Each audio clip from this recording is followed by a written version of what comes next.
check-in. Mga 11,000, 10,000 ang minimum ng room doon.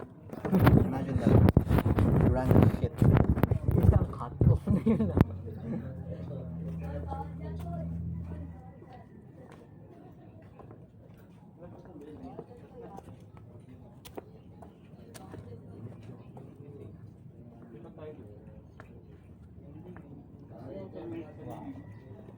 Yun lang yung ginawa ko. Nag-swimming din naman ako. Ang pinuso mo ba yun? I guess, sa story. Mga ano. Damn, look at this bro. Ito bro, may bayad na yung...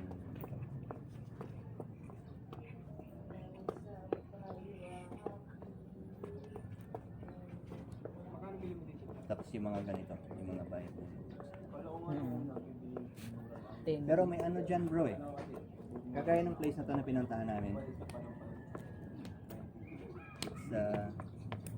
1-2 per head. 9 p.m. to 2 p.m. May kasama na pagkain yun bro. Ano siya ba?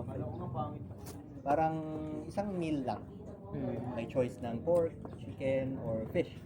Tapos, dala ka lang ng panggi ng ano mo, pizza mo. Swimming in bro, the cove. Wala may check-in. Magkano ulit bro? 1-2 per head. 1 to per. Kasama ng pagkain bro, imagine that. And it's freaking Okada. Ang ganda ng place. Hindi mo yung itsura namin nang pumunta kami bro. Papunta ka lang, nakaganyan na. Ganon kami kasi. Tingnan mo yan. Nakachinelas na tsaka naka-ano. No one. Ako din lately bro, pagkasama ko YouTube. Hindi na masyadong nagpo-forma. Bro, iba ang liberation. Iba. Apa, dumating ka lang sa part na, you know, I don't have to dress to fucking impress.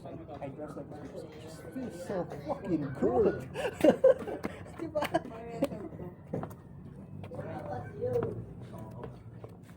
Oh, chinelas. Punta kami sa Okada. Parati kami dun bro. Almost every weekend kami nandun. Alam mo bro, ano yung one of the greatest challenge na gusto kong gawin?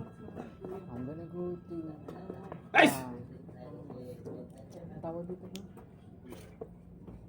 This, may pupuntahan ako bro.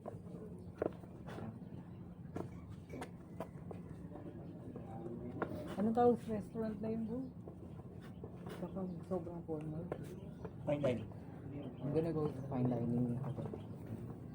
Ang problema lang minsan, yung mga arte, may dress code. Kaya, sobrang ganda ng Okada. Here's ultra luxury that doesn't care what you fucking wear. Imagine that, bro. Okada. Bro, hindi mo kailangan mag-check-in dun. Mayroong retail, ang tawag nila dun? Retail boulevard. So, pag, like for example, pag nag-book ka ng ride, gawin mong pin is yung fountain foyer entrance. Kasi mas konti dumadaan doon, and then yun ang diretso sa retail boulevard. And if you like casino, of course. Of course. Yeah, i-enjoy mo doon. Ulit doon bro, may Jollibee doon, may TGI, parang kang nasa mall. But it's the Okada building, it's the ambience. So yeah doon bro, dalhin mo minsan ng girlfriend na ma-enjoy naman, ma-amaze ka, or parang kang nasa ibang then yun lang. Para convenient, just book a Grab. Ang yung drop-off mo is fountain foyer, and then pwede kang ikot-ikot doon. And then if you wanna have coffee, mayroong Starbucks doon, may Randy's Donut. Yan, Randy's. yeah, may Jollibee, may TGI Fridays. May Mary Grace. Bro, you will enjoy. You will have a great experience sa ultra luxury na hotel. I promise you, bro, you will enjoy. Kahit ako talaga na-enjoy. And then, yeah, whatever, you can dress up if you want.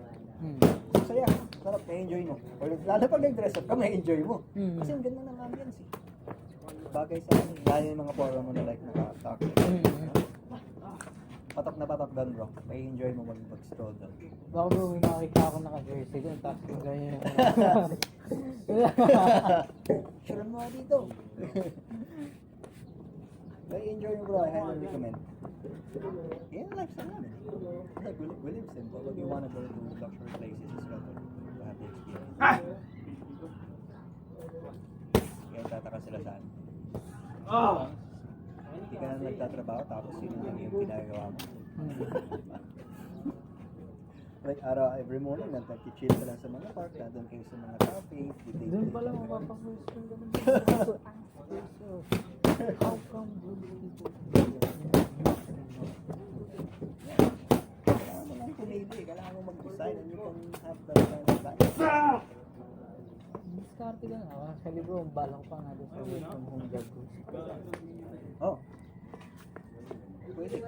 Sabi ko, ayoko din naman mag-work. Pero, alam mo, sa umaga, sa umaga magaganito ako. Tapos, there's 4 hours of work.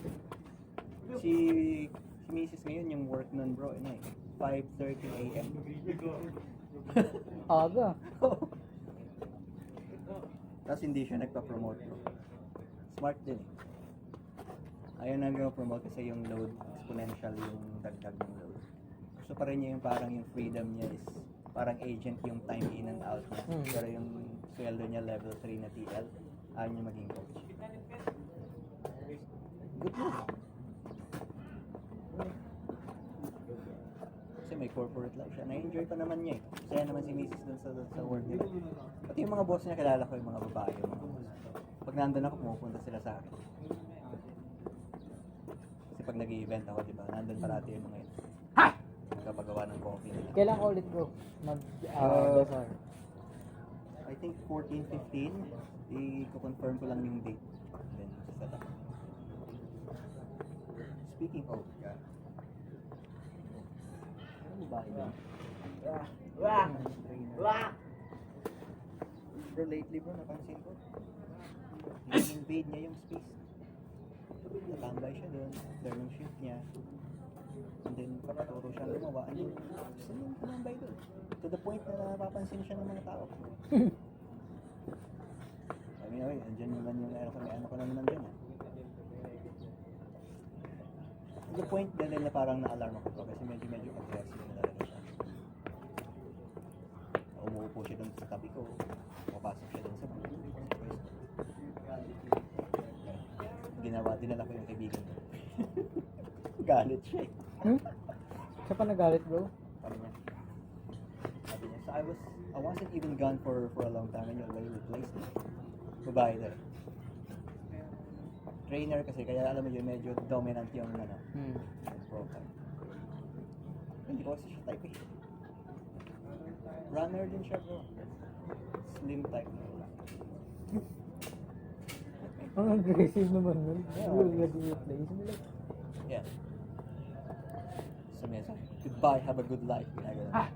Parang in a joking and Hindi na video yung isa? parang naano talaga siya eh. Parang naano siya doon na ginawa ko yun. Siguro parang tinamaan siya ng you don't like me here, that's why nagdala ka ng assistant. Pero naano kasi, Alam ba niya yung no, tsaka ayaw niya dun sa anong yun. Kaya pala. Instinct na mga babae talaga eh. Yung first time pa lang niya nakita sa akin, like the vibe this. Eh ngayon, dahil nga 5 AM yung pasok ng assistant at set up ako sa gabi, hindi na kami magkasama. Siguro napansin niya bro, na hindi na wala na ako kasama. Naging aggressive siya. So that's why sabi ko, it's not worth it kapag may naman sabi ko, si may tumatambay na babae dyan kaya sa pwesto niya. So I took measures at this. Okay rin sana kasi business-wise, marunong na siya and then she can really help me. And then at the same time, dahil trainer siya, she's quite popular din sa mga lalo sa mga bago and even sa training department. So she can attract. Nahatak niya yung mga tao. Yeah. But then, well, sa bagay, dahil nahatak na rin naman niya, and then people are familiar with it, so okay lang. Pero ayoko yung ganun. Kahit ako din eh. Tinatambayan niya ako ng matagal. Parang wala siyang trabaho. Parang matambay siya matagal. Yung out kasi noon, 11 p.m. So, after that part, tambay talaga siya dun bro. Sa'yo parang, di ka ba matutulog? Di ka ba uuwi? Ano oras ba kayo nag-out bro? Sa bazaar? Minsan ginagawa ko lang set up ako ng maaga, like 8:30 ng gabi. And then, 4 a.m. tulog. Nasa bahay na ako. Tulog na. Night Ginagawa shift ko nun. talaga. Oo. Natulog ako nung nagising.